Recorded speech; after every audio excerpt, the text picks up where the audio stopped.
Wow, பார்க்கவே ரொம்ப சூப்பராக இருக்கு. சீக்கிரம் சாப்பிடலாமா? தோசைக்கு ஏற்ற மட்டன் பாயா செய்யலாம் வாங்க. 1/2 கிலோ மட்டன் எடுத்துட்டு உப்பு, எண்ணெய், 2 டேபிள் ஸ்பூன் எண்ணெய், தயிர் இதெல்லாம் போட்டு 4 விசில் வரட்டும்.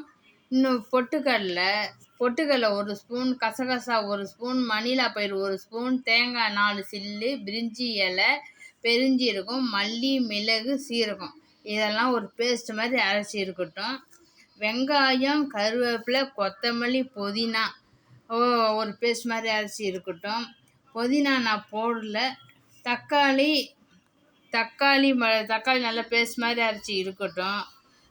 ஒரு கனமான வானசட்டியை வச்சு வெங்காயம் நல்லா பொன்னிறமானதும் இஞ்சி பூண்டு பேஸ்ட்டு போட்டு நல்லா வதங்கிய பிறகு ஒரு பச்சை மிளகாய், ஏலக்காய், கிராம்பு, பட்டை, கல்பாசி நல்லா வதங்கிய பிறகு மட்டன் போட்டு தேவைக்கேற்ற காரம், சாம்பார் பொடி போட்டுட்டு கறி மசாலா பொடி ஒரு ஸ்பூன் போட்டு நல்லா கொதி வந்த பிறகு இந்த பொட்டுக்கடலை, கசகசா, மல்லா பயிர் கலவையை ஊற்றி 4 கொதி வந்தோடனே இறக்கி இப்போ கொத்தமல்லி தூவி இறக்குனா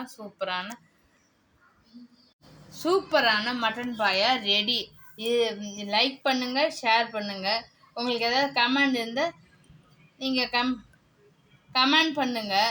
இதில் ஏதாவது தப்பு இருந்தாலும் சொல்லுங்கள், மாற்றிக்கிறேன். சப்ஸ்கிரைப் பண்ணுங்கள்.